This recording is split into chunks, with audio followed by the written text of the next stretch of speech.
Assalamualaikum warahmatullahi wabarakatuh. Saya Julia Inayah dengan NIM 12120200126 kelas PAI 1D. Di sini saya akan menjelaskan materi yang telah dibahas. Untuk memenuhi ujian tengah semester mata kuliah Sejarah Peradaban Islam dengan dosen pengampu Bapak Dr. Haji Sacha Suhendi MAG. Di sini saya akan menjelaskan materi yang telah dibahas. Pertama, bangsa Arab pra-Islam. Yang kedua, sejarah peradaban Islam periode Mekah dan Madinah. Yang ketiga, sejarah peradaban Islam pada masa Abu Bakar As-Siddiq. Yang keempat, sejarah peradaban Islam pada masa Umar bin Khattab. Yang kelima, sejarah peradaban Islam pada masa Utsman bin Affan. Dan yang terakhir yaitu sejarah peradaban Islam pada masa Ali bin Abi Thalib. Di sini saya akan menjelaskan materi yang pertama, yaitu bangsa Arab pra-Islam. Dilihat dari silsilah dan cikal bakalnya, para sejarawan membagi bangsa Arab menjadi 3 bagian. Yang pertama, bangsa Arab Ba'idah. Bangsa Arab Ba'idah ini merupakan bangsa Arab keturunan dari kaum As, kaum Samud, dan Jumhur Pratama. Yang kedua, bangsa Arab Aribah. Bangsa Arab Aribah itu merupakan keturunan dari kaum Saba. Dan yang ketiga yaitu bangsa Arab Musta'robah, yaitu bangsa Arab yang merupakan keturunan dari Nabi Ismail alaihissalam. Sistem pemerintahan dan perpolitikan pada masa bangsa Arab sebelum Islam, mereka belum mengenal dengan sistem perpolitikan, atau mereka hidup bersuku-suku atau berkabilah-kabilah. Mereka tidak memiliki ikatan nasional, tetapi mereka hanya mempunyai ikatan antar suku saja. Dan kedudukan kepala suku itu seperti raja, atau kalau di kita sekarang seperti presiden.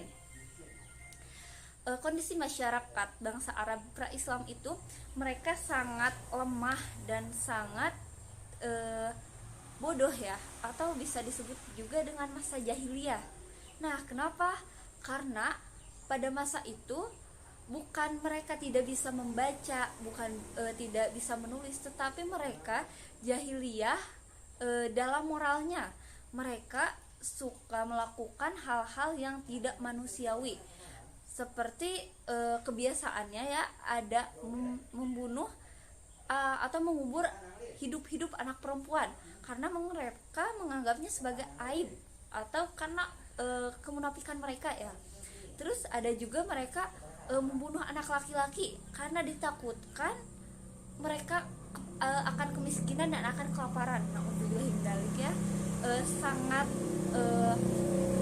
sedikitnya rasa kasih sayang terhadap anak pada waktu itu, karena mereka menganggap bahwa anak itu sangat tidak ada artinya, padahal kan anak itu ada sebagai anugerah dari Allah Subhanahu wa taala. Sistem kepercayaan dan kebudayaan bangsa Arab pra-Islam. Bangsa Arab pra-Islam mereka sudah mengenal agama, yaitu agama yang dibawa oleh Nabi Ibrahim alaihissalam yang bernama agama Hanifiyah, yang artinya itu lurus dan benar. Waktu berlalu hingga mereka mulai melalaikan kewajiban mereka terhadap agama yang telah disampaikan oleh para nabi terdahulu. Sehingga pada suatu hari ada Amr bin Luhai, dia mengadakan perjalanan ke Syam. Nah, di sana dia melihat orang Syam itu sedang menyembah berhala, dan dia menganggap bahwa penyembahan berhala itu merupakan sesuatu yang baik, karena dia menganggap bahwa Syam itu adalah tempat yang suci, karena di sana turunlah para nabi dan kitab. Sehingga dia membawa satu patung yang bernama Hubal ke Mekah, dan dia mengajak para penduduk Mekah itu untuk menyembah patung berhala itu. Nah, itulah silsilah pertama kali adanya penyembahan terhadap patung di Mekah yang dibawa oleh Amr bin Luhai. Di sini saya akan menjelaskan materi yang kedua, yaitu sejarah peradaban Islam periode Mekah dan Madinah. Membahas materi ini pasti kita bertanya, siapa sih orang yang sangat penting atau orang yang sangat berpengaruh yang dibahas pada materi ini? tak lain itu adalah Muhammad bin Abdullah. Beliau lahir di rumah Abu Thalib dalam keadaan yatim karena telah ditinggalkan karena ayahnya telah meninggal ketika usia kandungan beliau 2 bulan.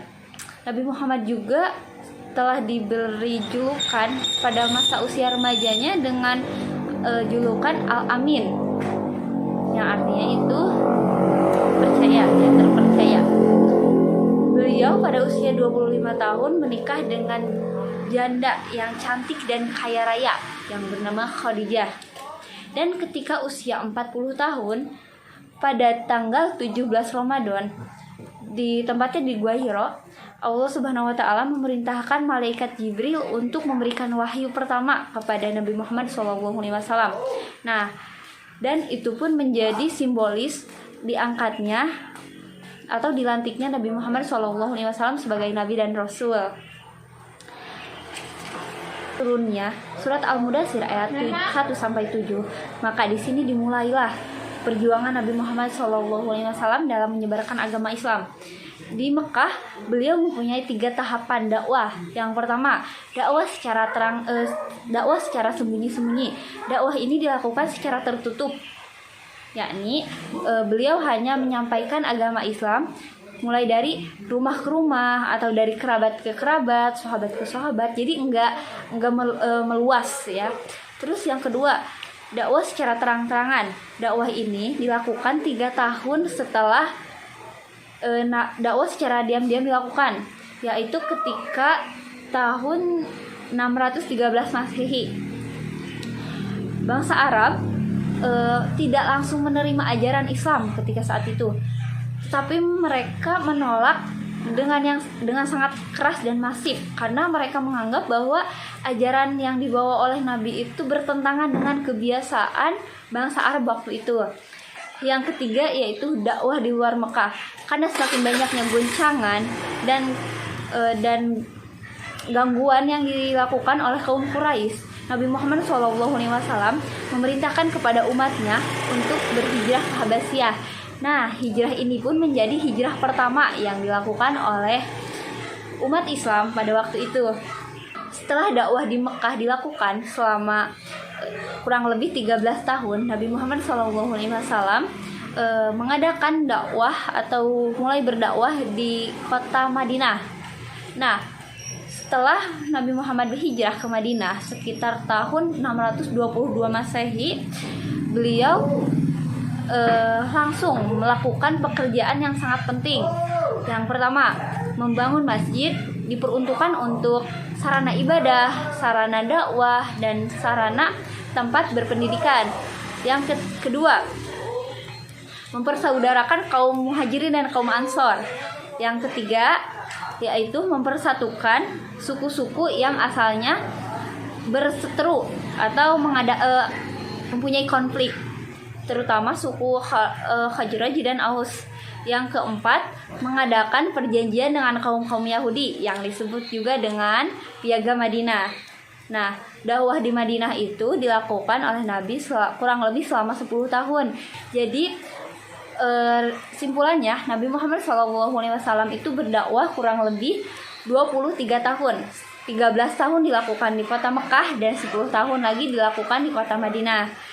Nah, beliau wafat pada umur 63 tahun. Setelah Nabi Muhammad SAW wafat, perjuangan Islam diteruskan oleh para Khulafaur Rasyidin. Yang pertama ada Abu Bakar As-Siddiq. Namanya itu adalah Abdullah bin Utsman. Beliau dipanggil dengan Abu Bakar karena kecintaannya terhadap unta, dan juga beliau memiliki gelar Al-Atiq karena ketampanannya, dan As-Siddiq karena beliau yang pertama kali membenarkan proses Isra Mi'raj Nabi Muhammad SAW. Masa kekhalifahan Abu Bakar As-Siddiq. Abu Bakar As-Siddiq menjadi khalifah itu karena hasil musyawarah yang dilakukan oleh para sahabat, dan faktor yang membuat terpilihnya Khalifah Abu Bakar menjadi khalifah itu yang pertama karena diantaranya yang pertama karena beliau adalah orang yang paling dipercaya oleh Nabi. Nah, peristiwanya itu ketika Nabi Muhammad SAW sedang sakit dan beliau itu tidak bisa melaksanakan kebiasaan beliau menjadi imam sholat subuh. Nah, di sana beliau memerintahkan kepada Abu Bakar As-Siddiq untuk menggantikannya menjadi imam. Nah, itu menjadi salah satu faktor pendukung terangkatnya Abu Bakar menjadi khalifah. Yang kedua, karena beliau adalah sahabat yang paling dekat dengan Nabi Muhammad SAW.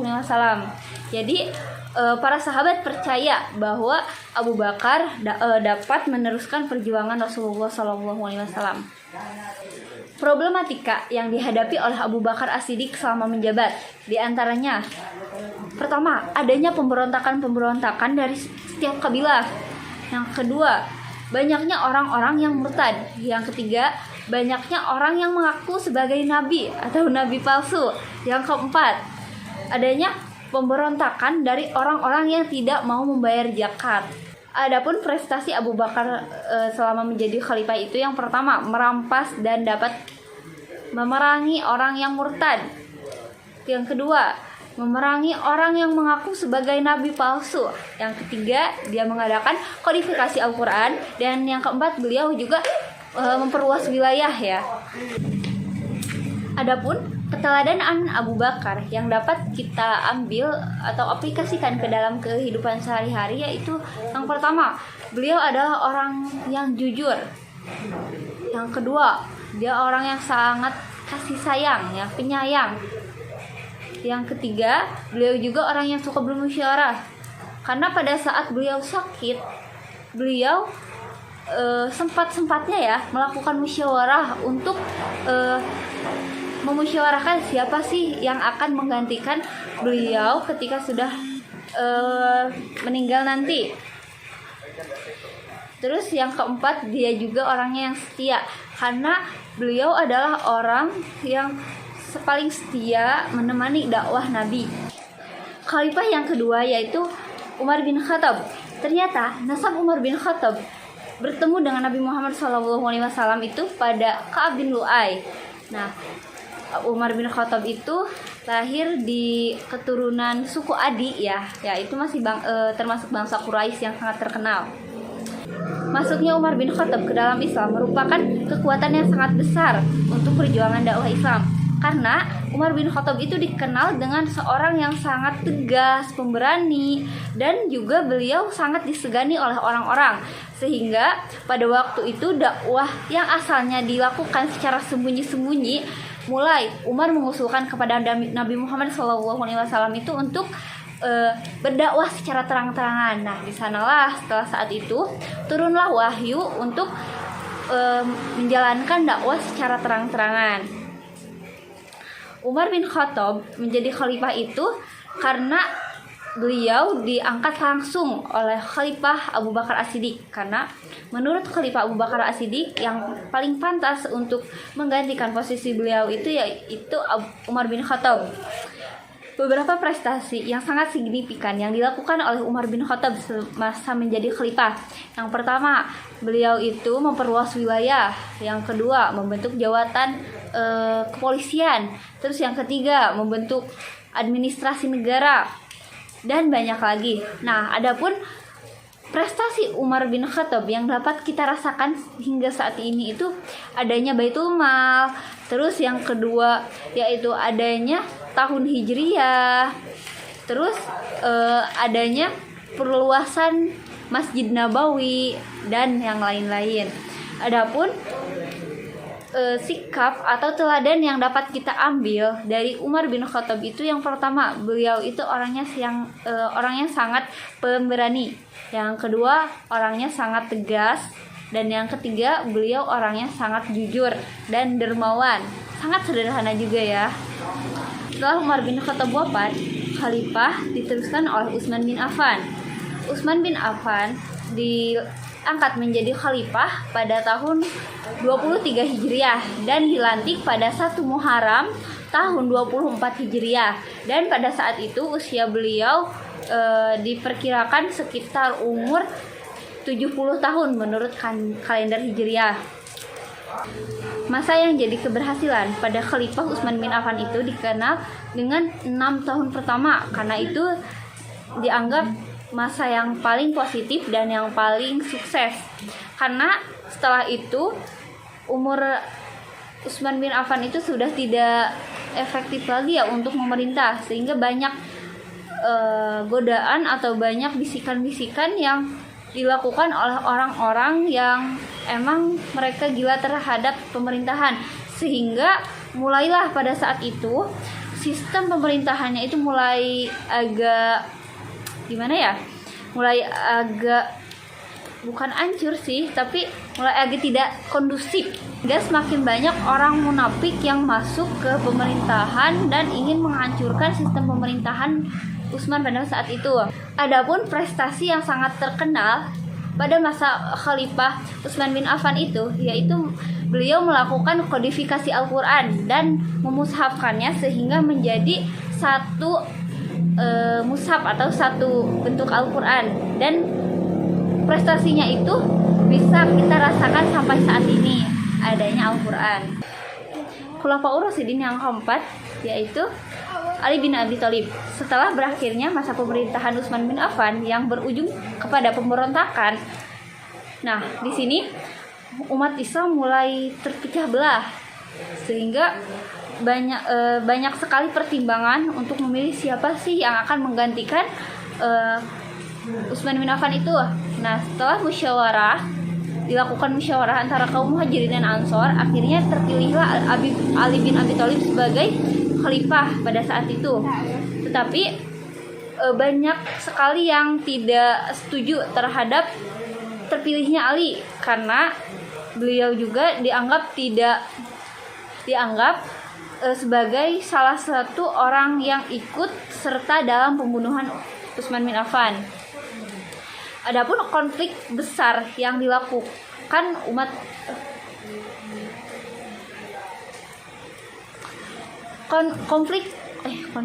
konflik yang terjadi pada masa Ali bin Abi Thalib itu bukan lagi konflik antara umat Islam dengan kaum Quraisy, kaum Yahudi, tetapi umat Islam dengan umat Islam kembali.